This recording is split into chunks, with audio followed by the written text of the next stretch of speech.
Hello and welcome to episode 2 of the Not Quite Serious podcast. As always, I'm Leon and I'm joined by Dan. Hello there, guys.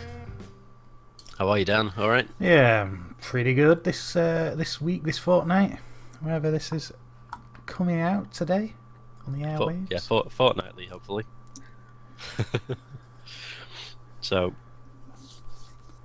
we've decided to switch around the format of the show slightly this week because obviously it's still new, we're still experimenting. We're going to get a groove on at some point. Yeah, don't expect consistency so far. Especially, what we did do this way around, we think is better. So coming up on the show, we've got food, we've got Beerisfied, we've got a little bit of news, and we've got a little bit of wrestling, and we've got the games we've been playing this week or fortnight. So that's right. It's going to be a packed show. Try to be a little shorter than last time. Let's see how we go. Yeah, we don't want to be running horrendously over an hour like we did last time. We'll try and keep it concise. So, right. So you've brought food this week, Dan. That's right. I've brought 2 tasty treats if you want me to begin rolling into that. Do you want to start us off? And then I'll tell you what I've brought along. So, I will hit record because this is a dual feature. It's going to go out as its own little video and be right on this podcast. Ooh. So that beep means we're live. Well, not live, but we're live on the interwebs. It's live. For this feature, I brought 2 tasty foods. And so we should say, for the benefit of the people, yes, at home listening to the podcast. Yeah, this will be on the channel. Yeah, this is going to be on the YouTube channel, the Seriously Tries channel. So anyone can check this out, see the foods I'm eating over there. And vice versa. Vice versa. Anyone if you're watching this, Tries, they can come and watch this podcast. It's going to be on the YouTube channel anyway, but we're going to try and put this podcast elsewhere. More updates, probably post some links in the bottom if it does end up on another service. Sounds good to me. So barreling into the foods that I've got today for the podcast, I'm going to start with this tasty looking chocolate bar. I believe it's called Sarel. It's like it's got a kind of soft, nutty composition on the inside. It's a bog standard long form, long and thin candy bar shape. Doesn't rattle, doesn't shake too much. It's got a very kind of thick, stodgy feeling plastic on the outside.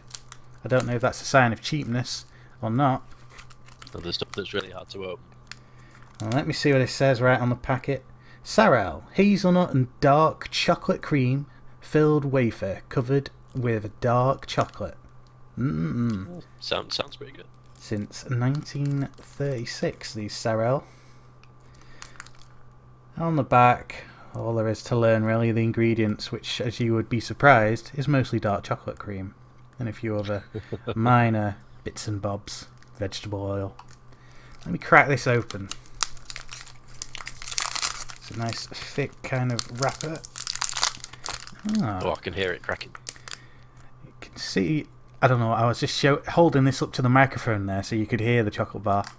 And you can see it's, as it kind of described on the pack really, it's got a wavy kind of chocolate dribbled along the top. It's a slightly darkish looking chocolate, but I'm pretty sure it is milk chocolate still. And you can see the sort of textured kind of wafer at the bottom where the chocolate has kind of been latticed on there. Ooh, it smells really premium, kind of a deep chocolatey smell. I think I've described everything about this now. Bite right in. Not that sort of waxy dark chocolate. No, this is a very almost ice creamy kind of deep smell to it. Ooh.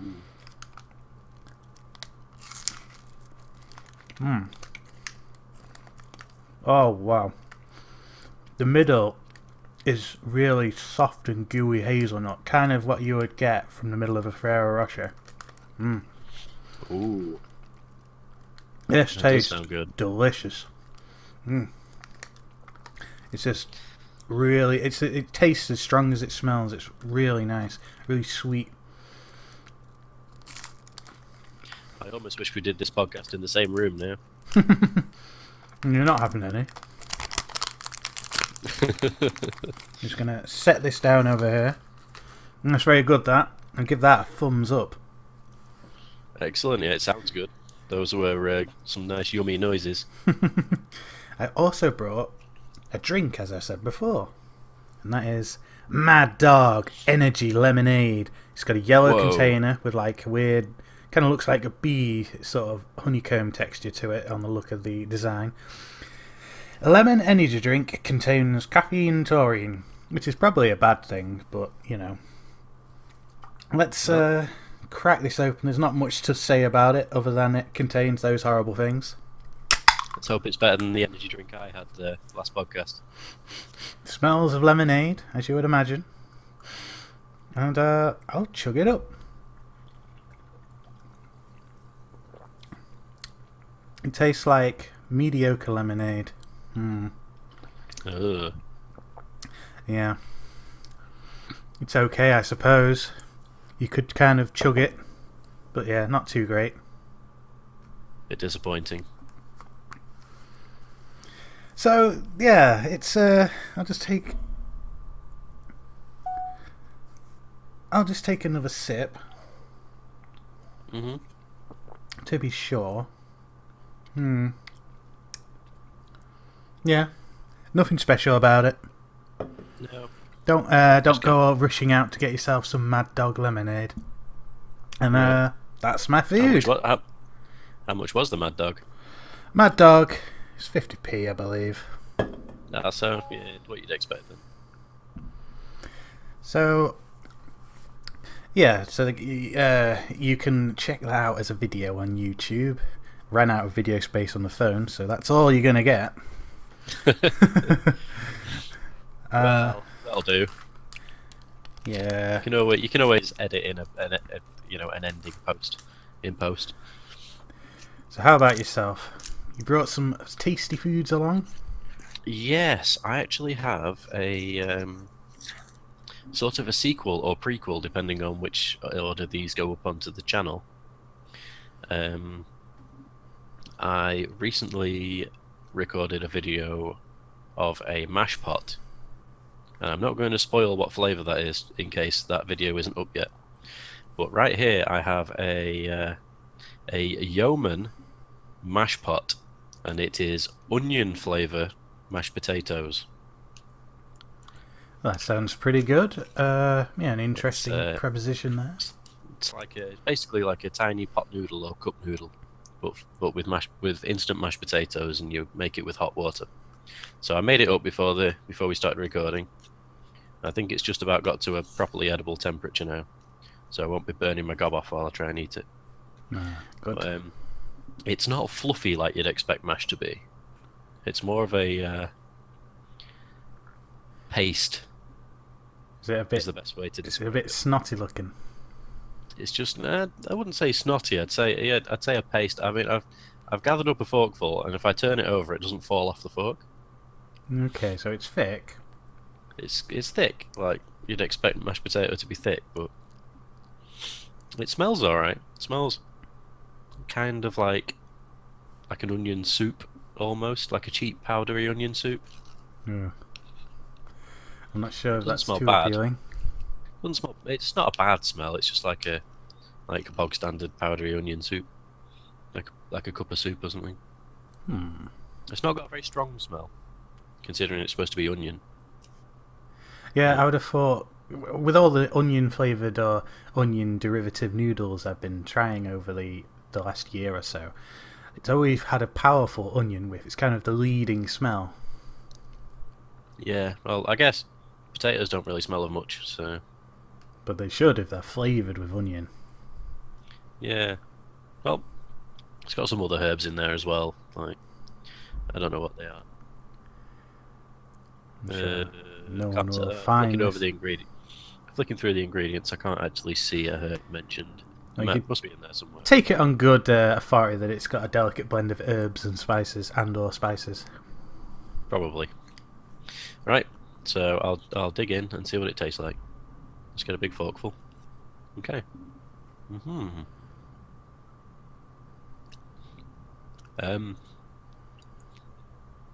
Huh. That tastes weird. You enjoying your mash I can there? taste. I can taste the onion. It's got a strong, upfront onion flavour. Quite strong onion flavour. And a subtle hint of powdered mash. It's literally tastes like onions and powdered mashed potato. Ah, so the flavours aren't mixing well. No, I don't. No, it's not got the. It's not got the right blend. It's very oniony. It's a bit too oniony. I'll probably say. I can't taste anything else in there if there's herbs in there. Huh. I can't really taste. So I'm not getting the most glowing of endorsements for you from your mashed pot onion flavour. I could eat this, but I'm going to choose not to. It costs about 40p anyway, so I'll have more football. Just So it cost about, what, 49p? yeah, it's quite. It's mouth like. Oh, I'm not sure if that is to go cooler, but it's always like that. But yeah, I think that's just side effect of having like these instant powdered mashed potatoes. They're very like gluey in the mouth. yeah, you're not really going to get the best of it. Even if it's made with real mash, it's not going to be so great. No, and apparently this is 100% real potato. Which obviously is a lie because it's got onions and herbs in it. Well, I guess that's a bit of a miss on the old mash pots. I'm gonna say if you like that kind, if you like instant mash and you wouldn't mind having a very oniony instant mash, you'd probably enjoy that. So if I were to thumbs up or thumbs down, I'd probably give that like a sideways thumb because it's not doesn't taste disgusting to me, but I wouldn't choose to eat it apart from right now for the podcast. Yes, a delicious potatoey snack. It kind of is and isn't. Yeah, I wouldn't choose to eat it, but I wouldn't, it's edible. So moving on. Did you bring any? Yeah, I need something to wash that down with. So I've brought along a drink. This is Saint Helier or Saint Helier. I'm not sure how to pronounce that. Old style, premium, all natural ginger beer. Good old ginger beer. So it's non-alcoholic or alcoholic? This is a non-alcoholic ginger beer. So this is a 330ml can. It's your standard sort of energy drink sized can, but it's ginger beer. So I imagine it's exactly the same size as the old Mad Dog energy lemonade I had earlier. Actually, it's 330ml. Energy drinks are normally 250, aren't they? Yes. So it's the same. It's the same shape. It's the same shape as the energy drink can, but I think it's got the same amount in it as you get in a can of Coke. Oh, that's right. Recently they've been doing energy drink shaped, but 330ml cans for Lucozade and Coca-Cola and all that. That's the new. This shape of can is just really popular. I think it's because the original energy drinks had this tall form factor, and so when they shrunk it down, it fits nicely in the hand. Appeals. Yeah. Fits nicely in your hand, and it has a really nice little foil lid on it to cover the top and give it a pleasing colour. Let's crack it open. Ooh, wow. There's a powerful whiff of ginger when I crack that open. That smells really good. It smells very gingery, spicy. So you're saying it smells a lot better than bog standard lemonade? Yeah, I got a really nice. You know the old Jamaican brand ginger beer. Yeah. This smells very much like that, and that is one of the best ginger beers in my opinion. That's a good It's the indicator. old Jamaican. Mm. And this appears to be a slightly cloudy, clear drink, just like that. So let's give it a sip. Mmm. Oh yeah, that's really good. That's got a really strong, gingery, upfront, like ginger burn, but in a good way, like a nice strong ginger taste. Would you say it's? Can you tell now? Is it better or worse or equal to the main brand of ginger beer? That old Jamaican. Yeah. I don't know. They're both really good. I haven't drank the old Jamaican for a long time because I don't drink a lot of fizzy drinks. But for now, I'm going to say it's equal to. Equal to. That's alright. I'm going to say equal to, and that's up there with the best ginger beers. Not to be confused with ginger ale, which is a mixer. Ah, yes. Ginger beer, which is just a soft drink. Mm. Do you recall how much that one cost? I think that was 49p, but I did get it from B&M Bargains, so could cost a different price elsewhere. Yeah. But I'm sure it was 49p from B&M. It sounds like a pretty good proposition, though. So, yeah. It's worth a look. Always worth a look in B&M for very cheap little drinks. They do a lot of nice things. Yeah. So that's yeah. I'll give that a definite thumbs up. So that wraps up our kind of food and drink, with the exception, I believe you've got another drink on you. I have another drink on me, which means it's time for, and if you just give it a few seconds to play. Drinking beer, so I can have beer, so I can get my Beerisfied. Yeah, Beerisfied. yeah. And what beer is on the show today? Well, today for the show, I have picked up a Scottish beer, I believe. Yes, it does say Dunbar, Scotland on the can, so I presume it's a Scottish beer. This is from the Belhaven Brewery and is Twisted Grapefruit IPA. Huh. It has a cartoon doodle of what looks like a yellow grapefruit with a face in a you know those beard nets that bearded people put on when they work in food. Yes. It looks like there's a grapefruit wearing one of those going, what? On the front. Are we talking about an actual grapefruit flavoured ale here? This is an IPA that is made with grapefruit. I'll read the description on the can now. You like beer. You like tangy grapefruits. You're really going to like Twisted Grapefruit IPA. We use super citrusy Mandarina Bavaria hops along with zesty classic Chinook and, just to make sure, we lob in loads of real grapefruits, hand-chopped by Barbara, who has the best knife skills in the brewery. What follows is bright, pithy, juicy heaven. Twisted Grapefruit IPA. Wow, so every single can of that in the world is made by Barbara. Yep. Although I'm assuming it's only available chopped grapefruits by Barbara. Distinct areas. Probably only available in the north, I would imagine, north of UK.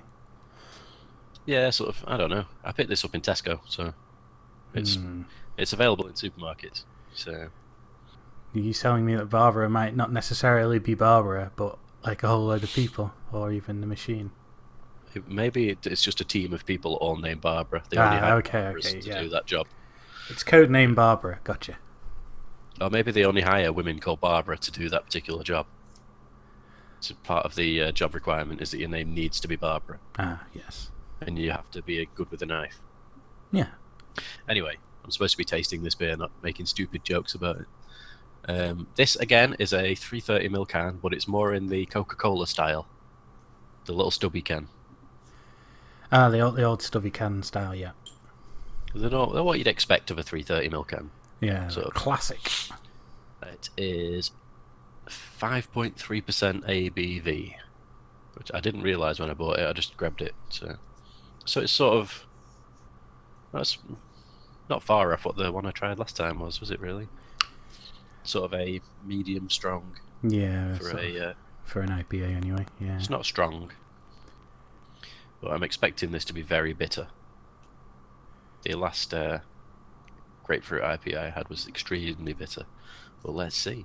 Let's open the bad boy up. I've got my little beer glass here so I can see what she looks like.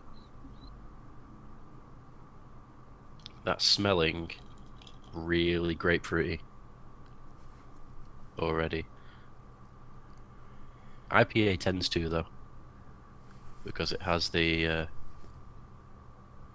strong, bitter, citrusy vibe.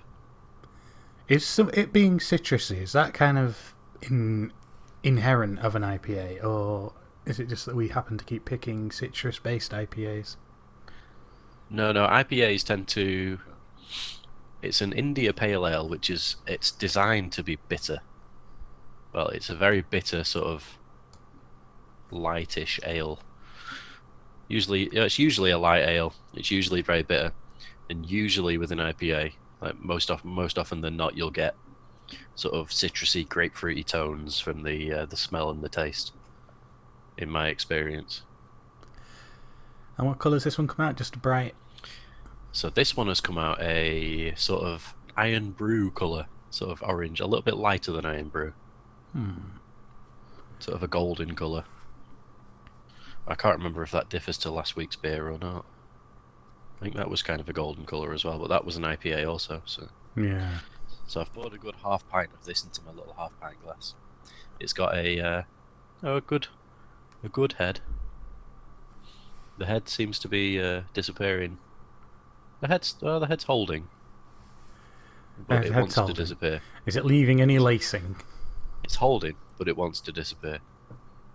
Not a great deal, but I've not sipped any out of the glass yet, so it's just the head's holding quite well. So I'll have a sip and see what I get.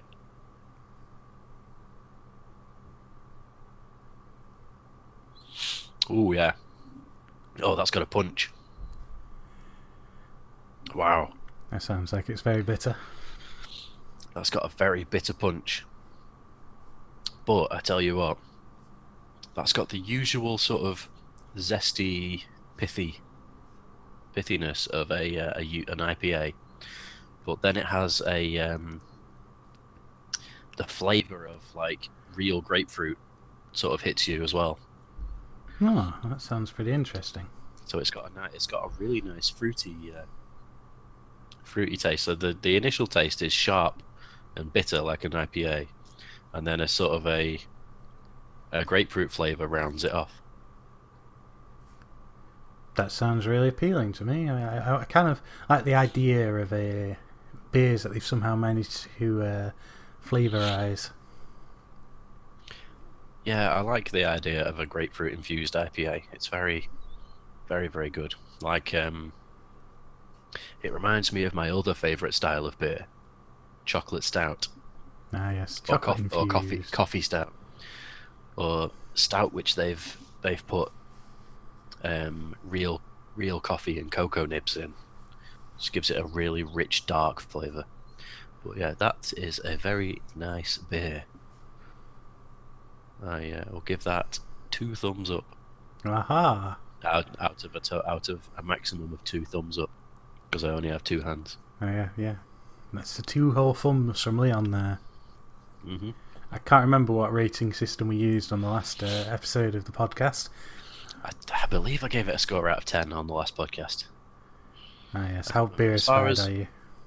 As far as my Beerisfaction rating on a scale of 1 to 10, I would say it's about an 8. Oh, that's It's pretty very up there. nice. I think it's very nice. I mean, my opinion could change in the future depending on what other IPAs I consume, but for the time being, that's an 8. Pretty promising that. And that Yeah, wraps I up like that. our refreshment section of the show. Should we move to the beginning of the show so people used to our other content on the channel, a bit more familiar ground? It makes more sense. We can start off with the. Plus, I had a hot food that needed eating, so. Yes. So right, Well, now we move on to the So- news. we've got news next. As you can tell, it's very difficult to segue from beer into news. So, jarring transition aside, let's talk about some news. And what's on the news today? So, I just want to briefly touch on the comment I made offhandedly last week about the Adpocalypse. I think I said something stupidly along the lines of, "Oh, it doesn't seem to be as bad now as it was," or something like that. Hmm. And over the ever since I've said that, it's only seemed to get worse and worse and worse. So I just learned to. I just won't open my mouth about things like that in the future. No. From what I've noticed, and I don't want to bring up anything too specific because it is a general issue with a lot of channels just recently. Like if we go back a few months, channels were having videos demonetized left, right, and center. Certain channels were having like all of their videos demonetized. There was all the advertisers fled Facebook, etc., etc. Facebook, I mean, YouTube and Google. All the advertisers fled YouTube. They've managed to coax a lot of advertisers back, so monetization's been going back on videos. The videos that were not the videos that were purposefully demonetized, but the videos that were just lacking in ads because of the lack of advertisers, I should say, have been getting ads back. However, there's been a recent spate this past week. I've noticed there's a few channels I've noticed from people I follow on Twitter and a couple of YouTube channels I watch regularly that have been having whole swaths of their videos just demonetized, seemingly at random. It's got to be an artificial intelligence type kind of muck up where things are just getting. It just seems to be so. Sometimes it's so arbitrary. Sometimes it's. I mean, I can sort of understand if they say, "Oh, we don't want certain types of gaming content being monetized." I could sort of understand. I mean, I don't agree with it, but I understand. Or we don't want like really gory horror games being monetized because it's not advertiser friendly. I mean, I don't necessarily agree, but I understand. And we obviously don't want people swearing their heads off because that doesn't look great to advertisers.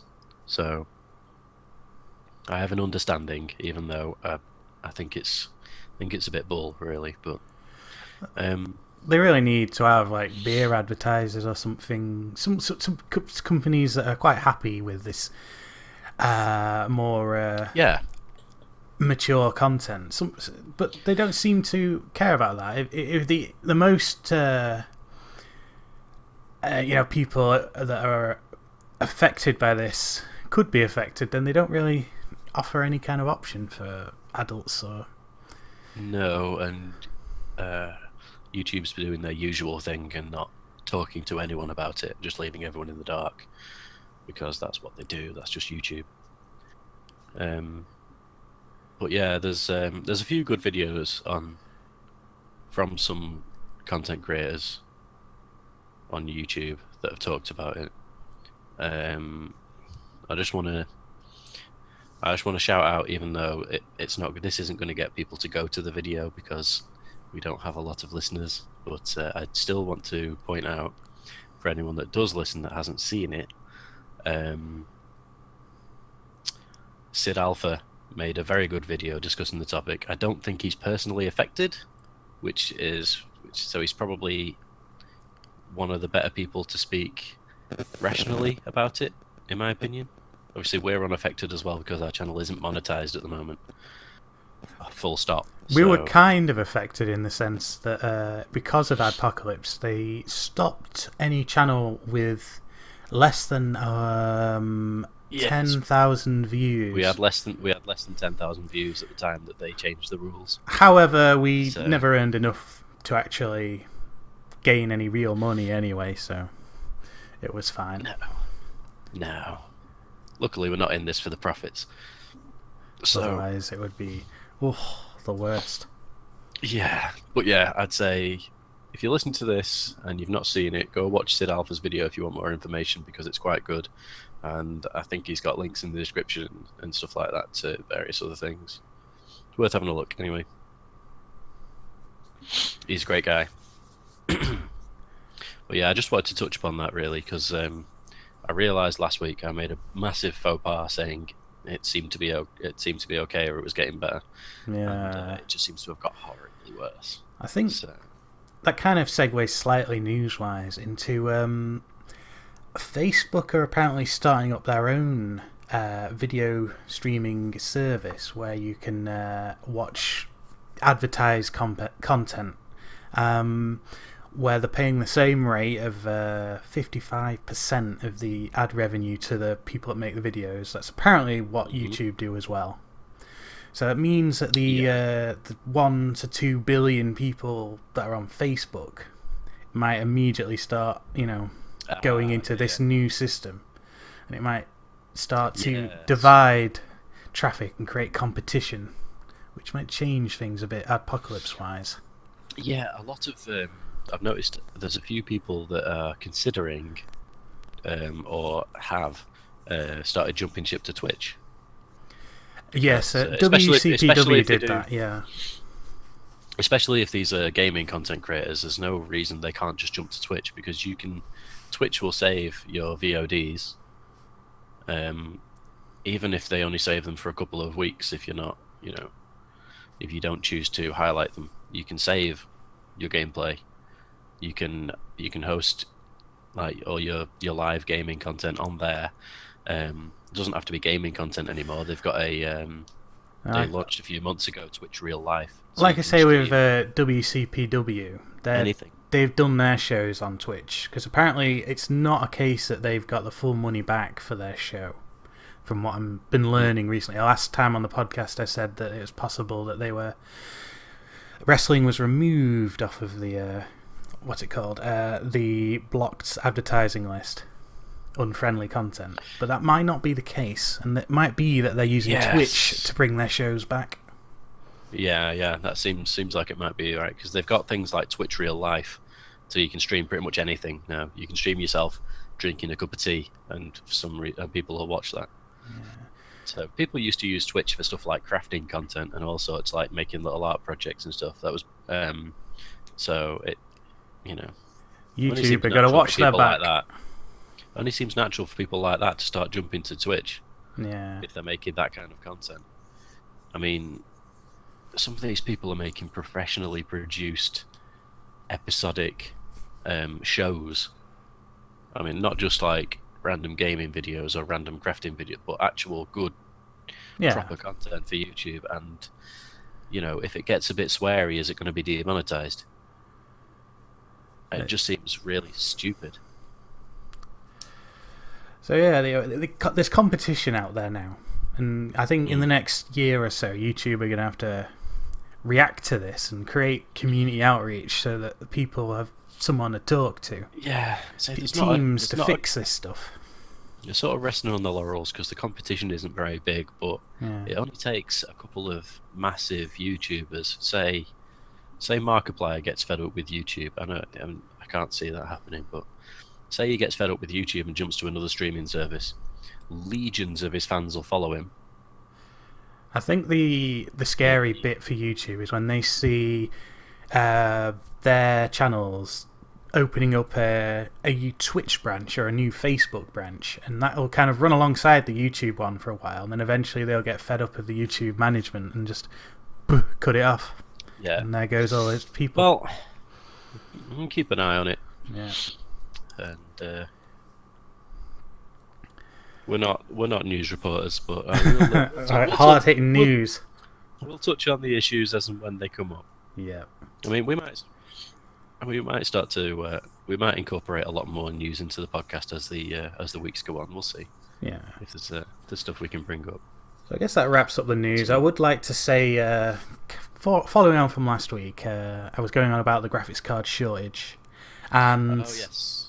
It's still very much a thing, although high-end graphics cards have started reappearing in shops now. They're starting to come back. The new ones. Yeah, the amount of revenue generated from mining kind of halved over the last 6 months, so that to the point where it's not quite profitable enough for people to go out and buy every card in existence.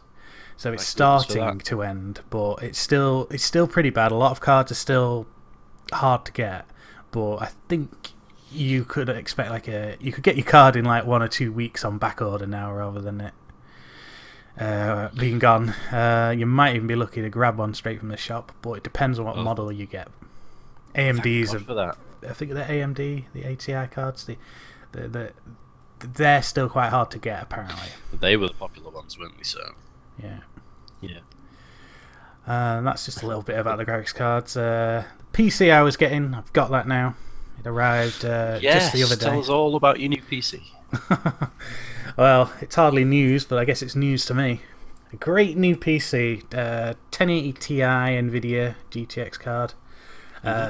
All singing, all dancing, but it likes the blue screen of death.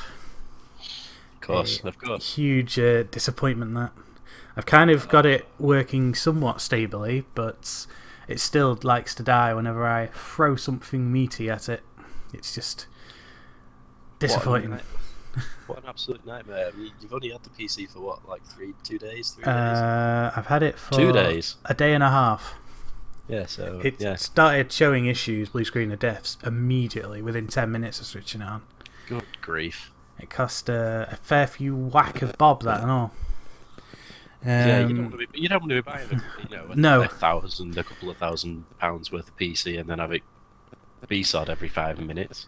I won't say the company name just yet because I'm still hoping that they're going to fix my problems. But, yeah, we're not trying to badmouth the company that built the PC. It's just when they advertise that they build and test this over the course of a week. I think if they spent a week on it, it's got to be good. It's going to last more than 10 minutes before it blue screens. But nope. Yeah. I am hoping that they benchmark it using programs that run off thumbsticks that don't require Windows, and that way it's all fully tested, and that it's just some kind of stupid software issue that can be fixed by them just telling me some instructions rather than hopefully could just be shipping that back is going to be a beast of a task. That's a pain in the ass, isn't it? Yeah. That's my brand new PC. Yeah. Sounds great. I'm going to run out and buy one myself. That's that. Yeah. In the other world of newsy type stuff, the good old wrestling block. I don't have a lot to say on wrestling this week. Has anything happened since last time? Well, because we had that great sort of I forget what it was called. It was a Punjabi prison match. That's all we double kind of cage talked match. about. Yeah. So coming up next week, it's SummerSlam. You know, their second biggest one after WrestleMania. I think the main sort of event of that is Brock Lesnar's in a big match with a load of other number one contenders for the title. Do you remember who? The contenders. I've not checked because I mean I don't watch wrestling, but I should probably study up before. Well, you know, studying is discuss. He's in that big match. I it's kind of not really the issue per se, because I kind of imagine, there's always going to be a fairly good chance Brock will come out on top. However, he's rumoured to be interested in going back to kickboxing, to what's it called? The one that takes place in the octagon. Yeah. And MMA. Yeah, the MMA stuff. But that's still not his name. I can't remember what it's actually called. UFC. UFC, yeah. He's going to go back to UFC. At least that's because basically I don't know why I said MMA. I think it's this beer talking. He's in chats with some rival kickboxer who wants to kick his ass. So it's very and he's like, yeah, come on, man.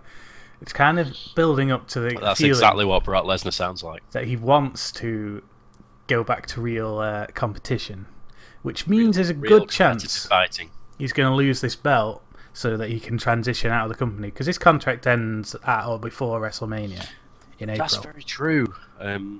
If he wants out, then all he's got to do is they can just write him out, can't they? Yeah. Whether or not he'll keep on and just lose it later, because whether or not he renews his contract in April, we don't know. But isn't he a part-timer anyway? He's contracted. It's like an external contractor, so he was contracted for 3 years a couple of years ago. And yeah, I remember when he came back. He only fights wrestles every couple of months to try and keep it's to keep that wrestler looking, like the special. He's basically a part-timer. Everyone knows he is, really. Yeah. So there's a good chance he's leaving. That was pretty much the crux of the wrestling. Yeah. I mean, I'm sure it'll be a great wrestling match next week, but unfortunately I forget who he's against. But no one really cares. I might even try and watch some wrestling in time for the next podcast, so that I know what I'm talking about. You can watch WCPW for free. The only way to watch WWE's wrestling, you can get a hold of. I think they put some small programs on the YouTube channel, but I'm not too sure on that one. If you have sports channels, obviously you can watch all the weekly shows. Yeah, I don't have cable. So. It's definitely a case of their weekly shows are more expensive to watch than their pay-per-views now because of the WWE Network. Yeah. It's £10 to watch a pay-per-view, £10 to watch WrestleMania, £10 to watch SummerSlam. Whereas to watch Raw and SmackDown, you got to pay for your box, for your cable, and then you got your TV license, and then the sports package. So that's at least your internet fee, £50-60 there. Yeah, but to watch the pay-per-view, you've got to have your cable box or your streaming service anyway. So yeah, you go have internet, but you can get internet for like less than a tenner, really. That would do the job. So your all-in cost would be about £20 plus whatever you're choosing to watch it on, but that would be equal either way. So I don't count that. Yeah, true. But yes, for cable, it's just blindingly expensive. So it's mostly the TV license that offsets it, but Yeah, TV license £12 a month. So just a little bit of wrestling for you guys. Yeah, the only wrestling I've watched recently was the Japanese robot wrestling. No. Have you ever seen that? No, it's actual bipedal robots in a wrestling ring that fight. That sounds good. I'm gonna have to find that. I can't remember the name of it off the top of my head. If I remember, I'll find a couple of examples and stick links in the description of the video podcast on YouTube. Yeah, that sounds good. So it's extremely good. Well, it's extremely fun to watch. The robots flail at each other for a while. Rockin' sockin' robots. Even if all the commentary is in Japanese, and I don't understand Japanese, but it's still fun. Sounds like Real Steel, that movie, but it basically is. It's miniature Real Steel in a tiny ring with bipedal robots. Oh, sounds like fun action. Speaking of action, how about the games we've been playing recently? Recently, what I've been playing, I'll jump in. I have been playing a game called Pyre. Came out, I want to say 3-4 weeks ago, something like that. It's the Pyre, Pyre. It's made by. It's the latest game from Supergiant. It's been very highly anticipated. I've been looking forward to it for quite a long time. I couldn't really talk about it last podcast because I hadn't really sunk my teeth into it yet. But Oh yeah, I can understand. yeah, it's the same guys that made Bastion and what was their other game?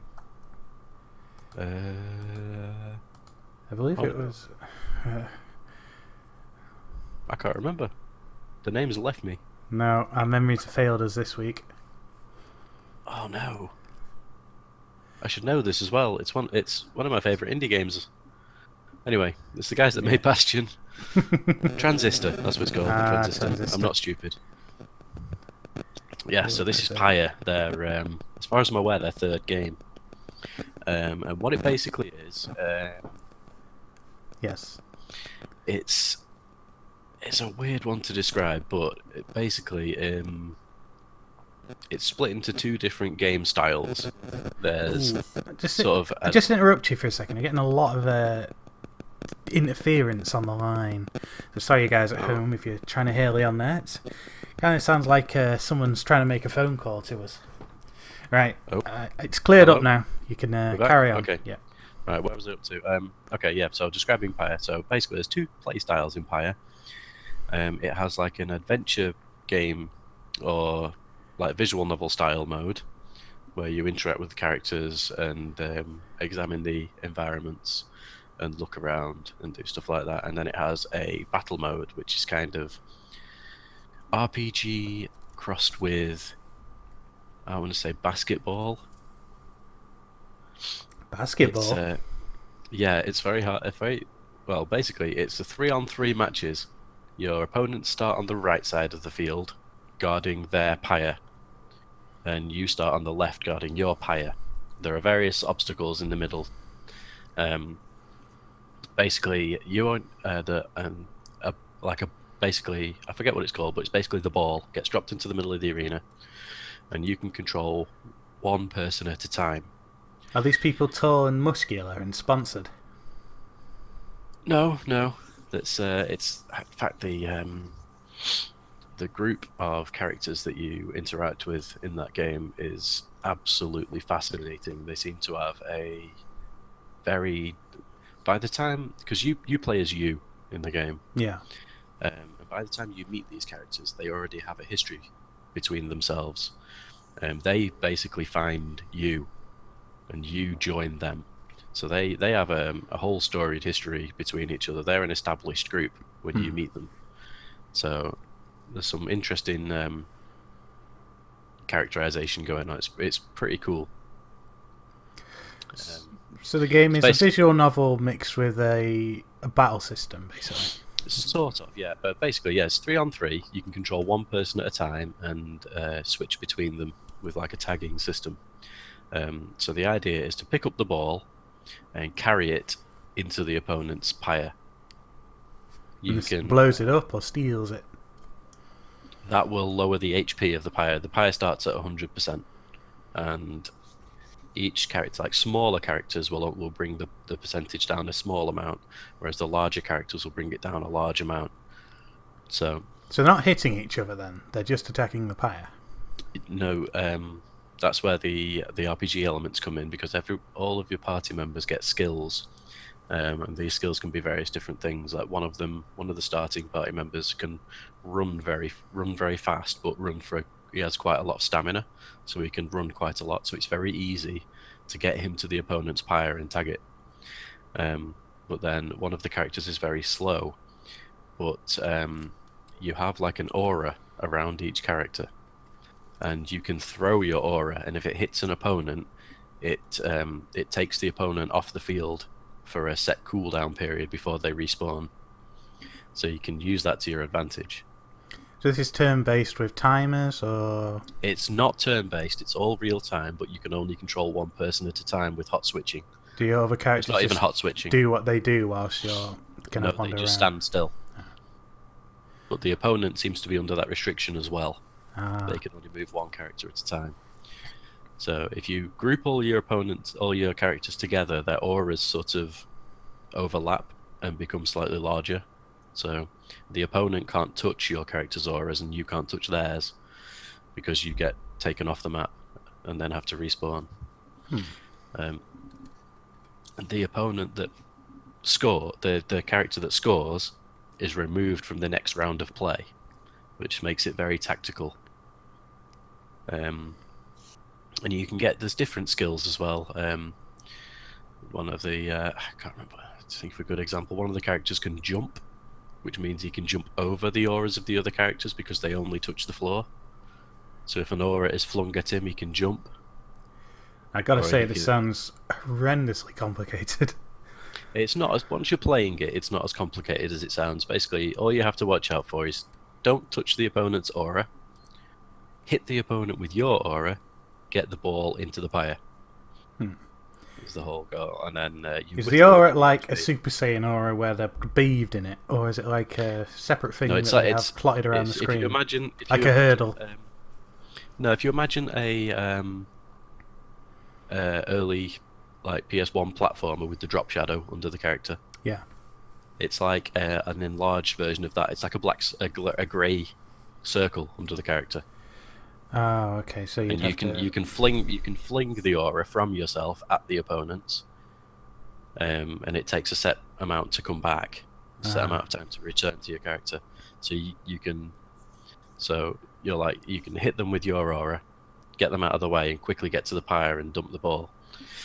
Or it adds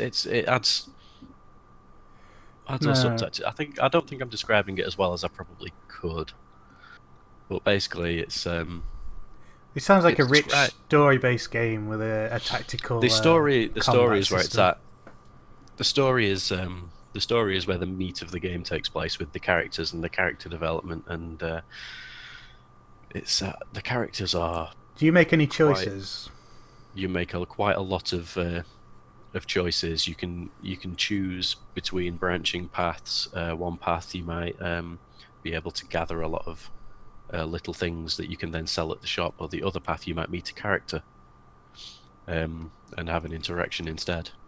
So you're constantly making these decisions to go one route or another route, and they both have advantages. Your decision is to pick which advantage you need the most at that point, because you can buy things at a shop to equip to your characters to make the battles more easy, and obviously it has a bunch of RPG elements, but the meat of the game, in my opinion, is in the character interactions and character development. It's an absolutely beautiful game. The musical score is amazing, but that stands to reason from the creators of Bastion and Transistor. So this 3D, 2D, stylized? It's a character portraits are 2D. The whole game is 2D. The same, similar to, it's all hand drawn, the same as Bastion and Transistor. And it looks absolutely beautiful. It's really, really detailed. Is this voice acted or text only?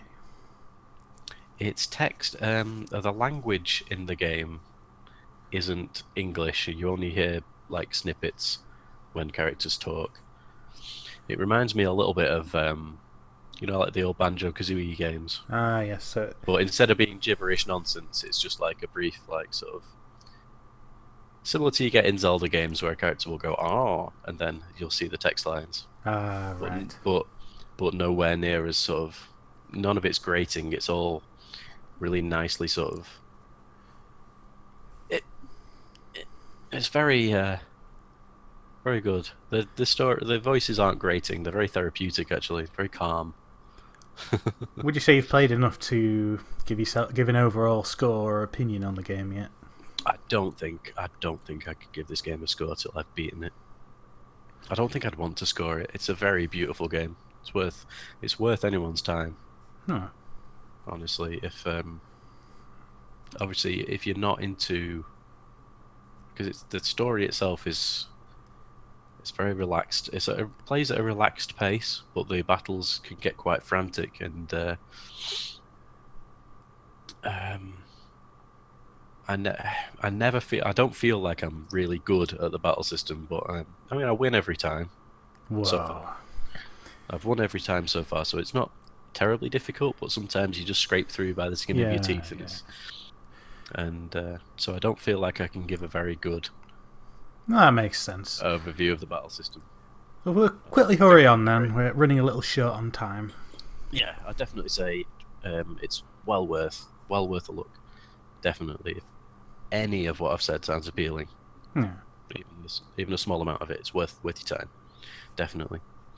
And then the only other thing I've been playing this week was they recently released a couple of days ago. It's like the 8th or something it was.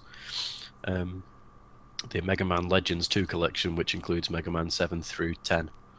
So, and I've never played Mega Man 7 or 8 in my life. So, Well, that's pretty good because those games kind of randomly released on like PlayStation 2 through 4, didn't they? Just years and years after the original games, and then Mega Man 7 was a SNES game.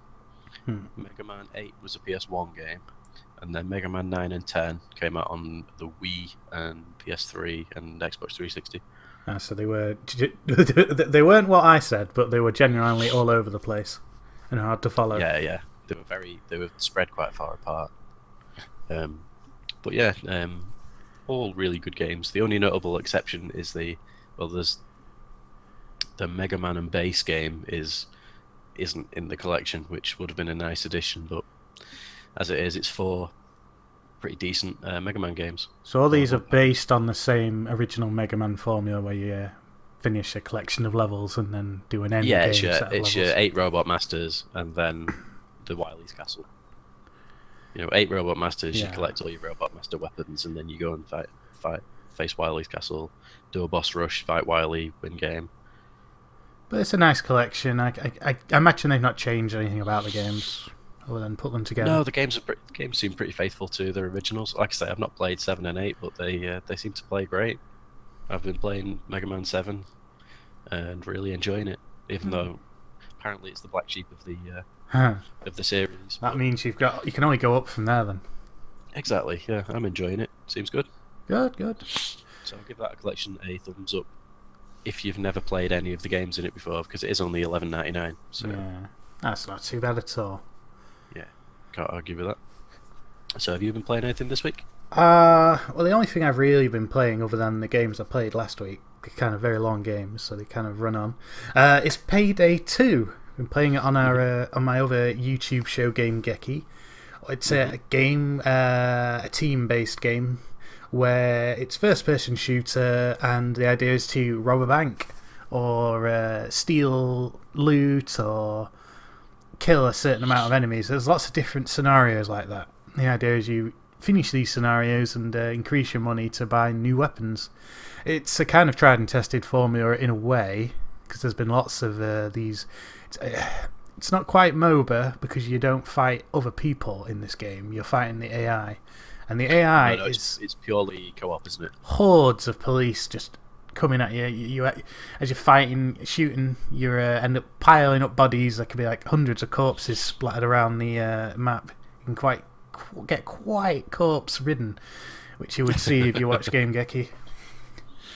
It's a great load of fun. I'll check that one out actually. I won't score it here because I need to score this on the upcoming episode of Game Geki. It's a multi-part, and we're not finished reviewing the game yet, so I'm not going to score that. But so hype for the next episode of Game Geki. Better go and watch that. That's on the That's Army G-E-K-I. YouTube channel, but Game Geki, yeah. That covers everything game-wise. The only thing left to do now is just to quickly cover what's coming up on the channel. Yes, what is coming up on the channel? Is there anything coming up from you? Coming up from me, well, I'm aware that you've still got a Light Bites coming up next week. I believe in the last podcast that was some kind of Indonesian snack, but I can't remember. It's either going to be the Indonesian thing, or it's going to be the companion piece to the mashpot that I just ate. You've now kind of linked both of these episodes to the podcast. But yes, one or the other. One of those will be coming up. And from me, I've done a follow-up to the review of the mash pot video, which is coming up soon. And in my video, I see if I can beat the mash pot with a concoction of my that own. should be interesting. Yeah, it'd be interesting to see how that comes out. Yeah. So I won't say much more about what's coming up on the channel just yet, but that's just a little teaser. That just about wraps up our show at about an hour in length. Yeah, I think we've managed to rein this one in a bit. We're coming up, done pretty well this week. Yeah. Or this fortnight. So thanks for anyone who stuck through with us. Yes. There's been a bit of audio If you've hiccups listened- throughout that one, but If you've listened to the whole thing, give yourself a pat on the back. Because our inane ramblings, or well, specifically my inane ramblings. Yes, give yourself a pat on the back, Dan, for sticking through the whole thing. Right, so yeah, thank you for listening. We've got all that coming up on the channel soon. This podcast might be making its way to some podcast apps. I can't promise you. It's all about because compression and what we can do. You know, some of them only offer 25 megabytes for free, you see. So we've got to get it down. Otherwise, it does cost us money to host those, and we're not making money on this, so we can't promise that. But thanks for listening. Thanks for listening. We'll see you next time, right? We will. Yep, we'll see you next time. Have a good week.